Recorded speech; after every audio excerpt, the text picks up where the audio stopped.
तो इसी के साथ ईवी में 5 वीजा अमेरिका ने बढ़ी फीस है, तो वापस लिए जो 26 लाख तक आपके बच सकते हैं, और जिससे निवेशकों को लगभग 26 लाख रुपए तक की बचत की राशि प्राप्त हो सकती है। और चलिए इसी के साथ आपको बताते हैं कि कोर्ट का आदेश क्या रहा है। 12 नवंबर को भी आया था। इसके बाद USCIS के तहत देखा गया United state citizenship and emergency services के तहत। चलिए इसी के साथ फॉरेक्स रिजर्व में विदेशी मुद्रा भंडार 5.5 अरब डॉलर में बढ़कर $692.5 अरब पर पहुंच गई। जी हाँ दोस्तों, रिजर्व बैंक ने जारी किए हैं कुछ आंकड़े, और इसी को देखते हुए आगामी बजट की भी तैयारी शुरू कर दी गई है। और वित्त विभाग ने भी जारी किया है BFC बैठक कार्यक्रम में 4 से 8 दिसंबर तक ये महत्वपूर्ण बैठकें होंगी। और दरअसल आपको बता दें कि वित्त विभाग ने बजट में वर्ष 2026 से 27 के बजट अनुमानों और वर्ष 2025-26 के संशोधित अनुमानों को अंतिम रूप देने के लिए जो BFC बैठकों का विस्तृत कार्यक्रम जारी किया है। तो इसी को देखते हुए बड़े अपडेट निकाले गए हैं। और बजट 2026 से 27 वित्त मंत्री ने इंफ्रास्ट्रक्चर का व ऊर्जा विशेषज्ञों संघ प्री बजट बैठक भी की है, जिसमें अध्यक्षता की एक अपडेट देखने को मिली है। तो क्या है वो अपडेट, तो आपको बता दें कि जो इंफ्रास्ट्रक्चर की और ऊर्जा क्षेत्रों की विशेषज्ञों के साथ 11वीं बजट हुई थी, तो उसमें पूर्व परामर्श बैठक की अध्यक्षता भी की गई थी। चलिए इसी के साथ खबरों में आगे बढ़ते हैं।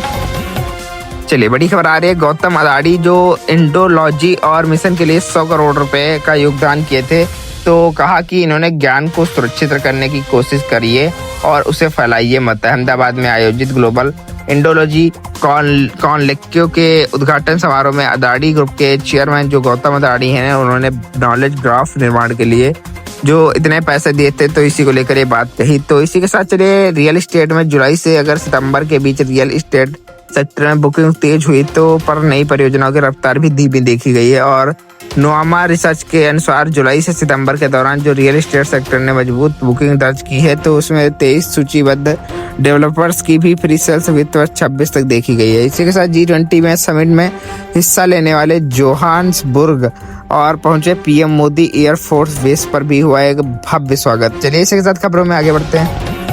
चलिए बड़ी खबर आ रही है। G20 समिट में ऑस्ट्रेलिया के प्रधानमंत्री जो एल्बनीज़ ने मिला PM मोदी से और राजनीतिक साझेदारी भी हुई। तो इसको देखते हुए एक चर्चा की गई मोदी और उनके बीच में, और 3 दिवसीय दौरे पर इस बार रहेंगे, द्विपक्षीय मुलाकात करेंगे। और इस दौरे में ट्रंप नहीं आ रहे हैं मोदी के साथ, तो मोदी अब अकेले ही 3 दिवसीय दौरे पर रहेंगे। मोदी G20 में शामिल होने पहुंचे, लेकिन साउथ अफ्रीका पहुंचते ही उनका भव्य स्वागत हुआ और एयरपोर्ट पर कलाकारों ने लेट कर उनका स्वागत किया। ऑस्ट्रेलियाई PM से भी मुलाकात की मोदी ने, और आप कुछ तस्वीरें देख सकते हैं कि मोदी का कैसे स्वागत हुआ। मोदी ने कैसे हाथ जोड़कर इन्हें अपने आदर्श से अपने आकर्षित कर लिया। तो इसी के साथ अयोध्या में PM मोदी के दौरे भी रहेंगे।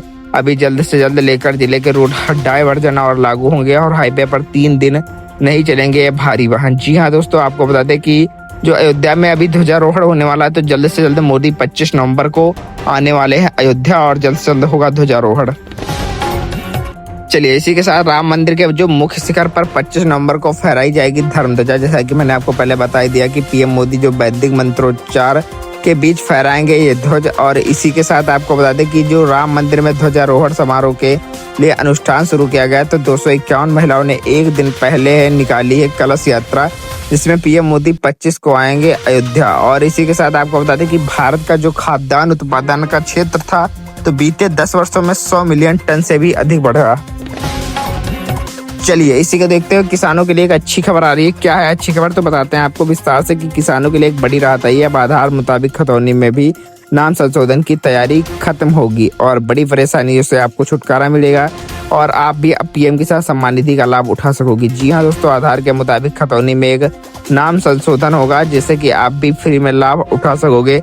इसी के साथ दोस्तों आपको बता दें कि जो सम्मान राशि पाने में बड़ी परेशानी अभी तक हो रही थी, तो नाम वगैरह सही कराने में खतौनी वगैरह में, तो अब सरकार का बड़ा फैसला है। इस पर अपडेट होकर तो आप नाम चेंज करा सकते हैं, और किसानों के लिए एक राजस्व परिषद ही जल्द सी सेवा सुविधा करने शुरू जा रहा है, तो जिसके माध्यम से किसान अपने आधार कार्ड के अनुसार खतौनी दर्ज नाम करा सकते हैं। और लंबे समय से जो खतौनी और आधार कार्ड से नाम अलग अलग थे और होने की वजह से कई किसानों को PM किसान सम्मान निधि नहीं मिल पा रही थी, तो अब वो नाम एक में करा सकते हैं और उनको भी राशि बिल्कुल फ्री में प्राप्त हो सकती है।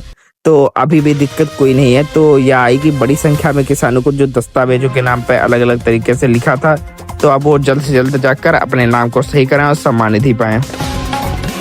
चलिए, इसी के साथ भारत ने चीन पर के नागरिकों के लिए फिर से शुरू किया है टूरिस्ट वीजा। दोनों देशों के रिश्तों में सुधार दिशा में देखा जाएगा और कदम इस पर भी बड़ा उठाया जाएगा। और आपको बता दें कि भारत ने जो 5 साल की रोक के बाद चीनी नागरिकों के लिए एक पर्यटक वीजा खोला है। तो वह क्या है पर्यटक वीजा, आपको बताते हैं विस्तार से कि जो द्विपक्षीय संबंधों के सामान्य बनाने की एक दिशा में एक महत्वपूर्ण कदम के रूप में भारत में दुनिया भर में एक नया कदम उठाया है, जिसको जान लेना आपके दैनिक जीवन में अति आवश्यक है। तो जो जिंक पार्क बनेगा राजस्थान का नया औद्योगिक केंद्र होगा और हिंदुस्तान जिंक और रिको ने उद्योगपतियों और निवेशकों के साथ एक महत्वपूर्ण बैठक भी की अभी। चलिए, इसी के साथ बिहार से बड़ी खुशखबरी आ रही है। 27,000 शिक्षकों के लिए खुशखबरी है। तो नए साल में पहले ही जो पसंद के स्कूलों में पोस्टिंग मिलेगी तो वो बहुत ही ग्रेजुएट पोस्टिंग होगी। और इसी के साथ गाइडलाइन के मुताबिक शिक्षकों को भी एक नई पोस्टिंग 31 दिसंबर तक मिल जाएगी और उनकी सैलरी भी ज़्यादा से ज़्यादा हाईएस्ट रखने की उम्मीद है। चलिए, इसी के साथ मेडिकल कॉलेजों में भी एंटी नेशनल गतिविधियों पर भी लगेगी रोक। एनएमसी की नई जो गाइडलाइन तैयार की गई है, तो इसी को देखते हुए या जो आपको बता दें कदम उठा तो अल्फलाई यूनिवर्सिटी से कुछ डॉक्टरों की भी गिरफ्तारी के बाद उठाया गया है। इसी को देखते हुए दोस्तों आपको बता दें जो नेशनल मेडिकल कमीशन यानी कि एनएमसी तो मेडिकल कॉलेजों के लिए एक नई गाइडलाइन जारी करेगा, जिसमें अब मेडिकल कॉलेजों की विस्तार से जांच होगी और उसके बाद ही उसे परमिट दिया जाएगा, जिसमें एंटी नेशनल गतिविधियों पर भी रोक लगाने का सरकार का आदेश अभी तक का आ चुका है। इसी के साथ दोस्तों आपको बता दें कि जो और सामाजिक जिम्मेदारी का पालन करने पर जोर दिया जाएगा। अगर सामाजिक जिम्मेदारी का पालन नहीं करते तो इन्हें कोई भी परमिट नहीं दिया जाएगा सरकार द्वारा। चलिए, इसी के साथ दिल्ली दुनिया का सबसे बड़ा प्रदूषित शहर बन चुका है इस टाइम। और दिल्ली का भी जो AQI लेवल है तो दोस्तों कोई किसी जगह पे 506 के पार पहुंच चुका है। यानी कि आप दोस्तों बता दें आपको 550 पहुंचाना है। इसी को देखते हुए दोस्तों जो स्पोर्ट लाइन के बच्चों की वगैरह जो ट्रिप वगैरह होती थी तो उसे भी सरकार ने कैंसिल करवा दिया है और सरकार का आदेश भी हो चुका कि ये ट्रिप ना की जाए। और बड़ी खबर है कि मैक्सिको की फातिमा जो वोस बनी थी तो मिस यूनिवर्स यानी कि बेवकूफ कहे जाने पर भी सेरेमनी छोड़ी थी और भारत की मणिका विश्वकर्मा टॉप 30 पर पहुंची हैं। और मैक्सिको की जो फातिमा वोस फर्नांडेज ने मिस यूनिवर्स 2025 का भी खिताब हासिल कर लिया। तो भारत की जो मणिका विश्वकर्मा है मिस यूनिवर्स ताज में चुकी हैं। तो DU फाइनल ईयर स्टूडेंट इस सर्टिफिकेट क्लासिकल डांसर और पेंटर में हैं। तो इनकी प्रोफाइल बहुत तगड़ी बन चुकी है। मैनी कांग्रेस इनको। और मैक्सिको की फातिमा वोस जो मिस यूनिवर्स बनी है तो इनको डम्ब हेड कहे जाने पर ही कॉन्ट्रैक्ट छोड़ा था। तो इन्होंने मिस मैक्सिको बनने पर भी विवाद जाने तो इन्होंने विवाद भी कर दिया। चलिए, इसी के साथ सोना जो 585 रुपये चढ़कर 1,23,146 रुपये पर आया और चांदी भी 3,000 सस्ती हुई। और इस साल गोल्ड का रेट जो 47,000 और सिल्वर 65,000 महंगा हुआ है। और चलिए, चांदी की कीमत का जो विस्तार से जानकारी देख के 2,984 रुपये गिरा है और 1,51,129 रुपये प्रति किलोग्राम हो गई है। वहीं पर अलग अलग कैरेट के आप सोने के रेट देख सकते हैं, जैसे कि 14, 18 और 22, 24 कैरेट वगैरह वगैरह के रेट आप देख सकते हैं स्क्रीन पर। चलिए, इसी के साथ भारत में 30% महिलाएं जो हैं जो उनको पार्टनर से हिंसा होती है तो उनके लिए बड़ी खबर है। 15 से 49 एज ग्रुप का हर 5वीं महिला पीड़ित। दुनिया में 84 करोड़ महिलाओं के साथ ये सेक्सुअल एब्यूज। और वर्ल्ड हेल्थ ऑर्गेनाइजेशन की रिपोर्ट के मुताबिक WHO यानी कि देखा गया है, तो जिससे आज भी हमारे देश में महिलाएं सुरक्षित नहीं है। और भारत में करीब 30% महिलाएं इंटीमेट में पार्टनर वायलेंस का भी शिकार हुई हैं। अगर देखा जाए तो इस सरकार पे को भी ध्यान देना चाहिए और अपने देश की महिला सुरक्षित रहनी चाहिए। यानी कि उनके पति था या पार्टनर या के जरिए मानसिक, आर्थिक और यौन हिंसा की गई है तो ये महिलाएं आज भी सुरक्षित नहीं है। और रिपोर्ट में बताया गया कि 15 से 49 एज ग्रुप की हर 5वीं महिला इनसे पीड़ित है। और वहीं दुनिया करीब 84 करोड़ महिलाओं ने अपनी जिंदगी में भी कभी न पार्टनर की तरफ से सेक्सुअल एब्यूज झेला है। चलिए, इसी के साथ बड़ी खबर, बेंगलुरु के ट्रैफिक में फंसे एस्ट्रोनॉट शुभांशु शुक्ला ने कहा कि अंतरिक्ष में जो यात्रा करना तो इतना आसान हो गया जैसे शहर को पार करने से कई ज्यादा ट्रैफिक। दोस्तों आप देख सकते हैं कि इनके ट्रैफिक का जो दायरा बनाया तो इसको ट्रैफिक को लेकर कहा कि ये अब उससे भी आसान है बादलों में उड़ना। और वहीं पर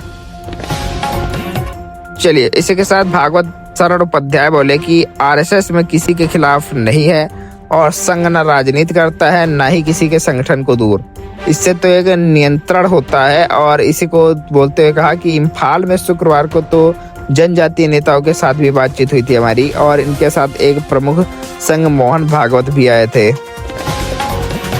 चलिए इसी के साथ बड़ी खबर आ रही है कि नेहरू के कामों की ऑनलाइन जो लाइब्रेरी आज से लाइव, इस पर 35,000 डॉक्यूमेंट्स और 3,000 इलस्ट्रेशन। राहुल बोले कि ये इतिहास नहीं बदलती, सोच बदलती है।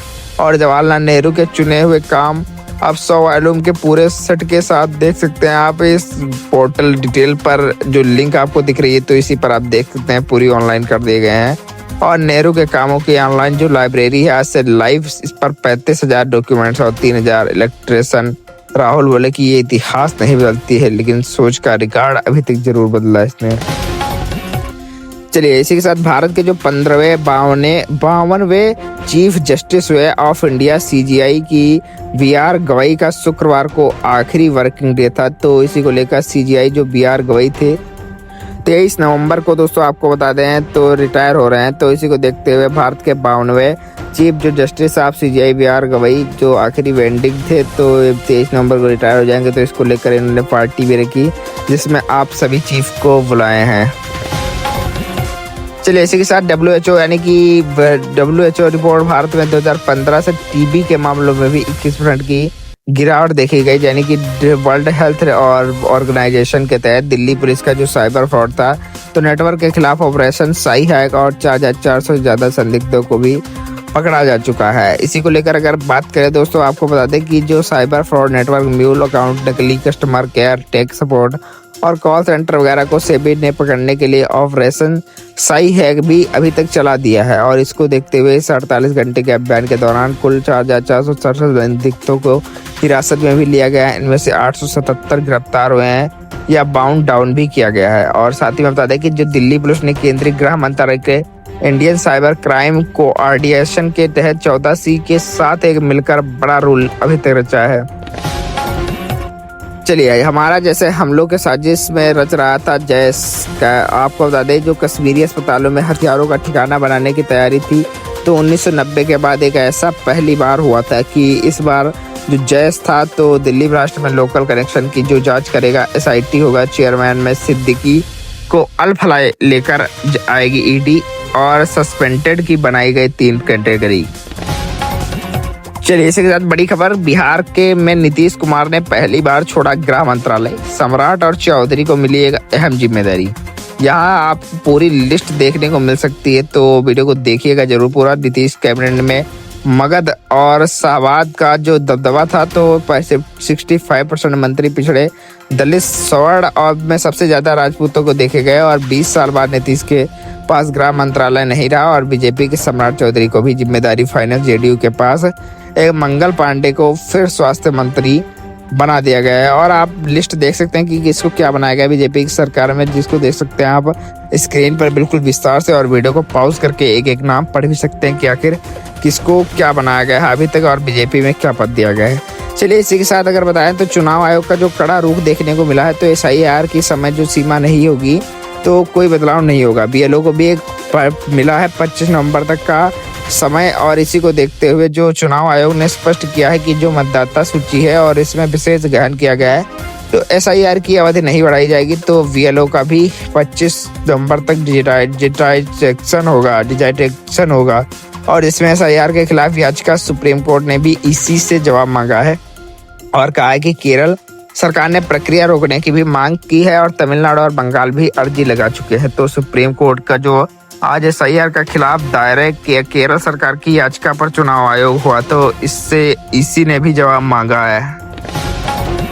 चलिए इसी के साथ गोरखपुर की जो ऑयल फैक्ट्री में भीषण आग लगी, वीडियो में गैस लीकेज ब्लास्ट का खतरा भी देखा गया। 25 फायर टेंडर और प्लांट को भी ठंडा करते रहे हैं अभी तक। और अगर बात करें तो जयपुर में भी गाय का कटा हुआ सिर मिला, हिंदू संगठन भड़के और नारेबाजी कर जलाए टायर, बाजार बंद, CCTV फुटेज खंगालने से जुड़ी पुलिस। तो दोस्तों कैसी हालत चले अपने देश की देख सकते हैं। चलिए इसी के साथ ब्राजील में भी एक हमला हुआ और UN जो COP30 जलवायु सम्मेलन के मुख्य आयोजन स्थल पर भी आग लगी और 21 लोग इसके साथ घायल भी हुए। फिलहाल किसी की मौत नहीं है। और बांग्लादेश में 5.7 तीव्रता का भूकंप देखने को मिला। पश्चिम बंगाल और पूर्वोत्तर झटके भी महसूस किए गए।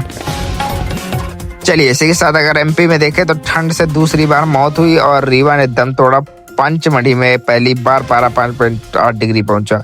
चलिए इसी के साथ विस्तार से जानते हैं अगर मौसम समाचार। तो राजस्थान में सर्द हवाओं का भी असर देखा गया।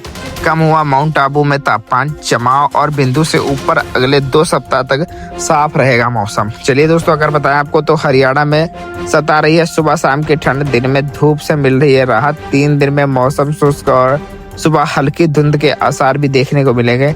अगर बात करें वहीं पर तो हिमाचल के जो 27 शहरों का तापमान रहेगा तो 10 डिग्री से नीचे रहेगा। नवंबर में नॉर्मल 89% कम बारिश। अगले 6 दिन भी आसार नहीं रहेंगे। अगर आपको बताएं तो विस्तार से तो अगर देखें तो हिमाचल के जो 27 शहरों में ऐसा तापमान देखने को मिल रहा है तो ये कुछ 2-3 दिन पहले से ही तापमान धीरे धीरे गिर रहा है तो अब इतने टेम्परेचर पर पहुंच चुका है।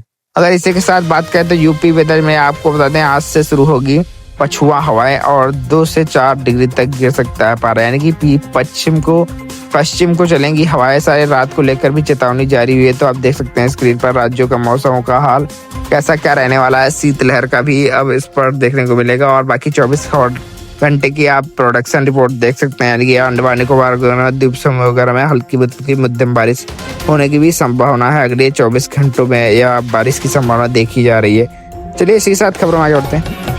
चलिए सेंसेक्स 401 पर गिरकर 85,232 पर बना। निफ्टी में भी 124 अंक लुढ़का। और बैंकिंग रियल्टी और मेटल शेयर्स को भी ज्यादा बिकवाली देखी गई।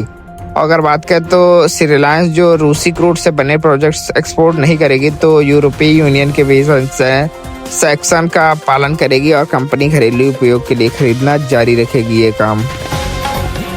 चलिए इसी के साथ बाजार सूचकांकों में REITs और इन्वेल्ट्स की शामिल करने की भी तैयारी की गई। और सेबी की जो सख्ती हुई है फ्री IPO प्लेसमेंट के दौरान म्यूचुअल फंड्स की ओर से एक निवेशकों पर रोक एंकर राउंड के लिए हरी झंडी दिखाई गई। चलिए इसी के साथ अगर वीडियो को लाइक नहीं किया तो वीडियो को लाइक कर दीजिएगा। बाय द वे अगर वीडियो को कमेंट नहीं किया तो कमेंट जरूर कीजिएगा। और वीडियो को शेयर नहीं किया तो अपने माता बहन के पास शेयर करके और चैनल को सब्सक्राइब करके बेल नोटिफिकेशन को ऑल पर प्रेस जरूर कर लीजिएगा। मिलते हैं जय Hind, Vande Mataram, tata bye bye.